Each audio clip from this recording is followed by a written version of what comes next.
கிறிஸ்துவுக்குள் அன்பானவர்களே, உங்களை சந்திப்பதில் மகிழ்ச்சி அடைகிறேன். ஏசாயா 43:21.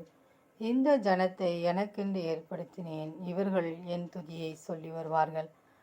பிரியமானவர்களே, தேவனாகிய கர்த்தர் நம்மை அவருக்கென்று ஏற்படுத்தியுள்ளார். நாம் அவருடைய துதியை சொல்லி வர வேண்டும்.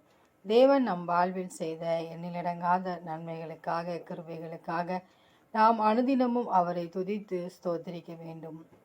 அவ்வாறு நாம் துதித்து ஸ்தோத்திரிக்கும் போது நம்முடைய வாழ்வில் உள்ள எல்லா எரிகோ கோட்டைகளையும் தேவன் தகர்த்தெறிவார்.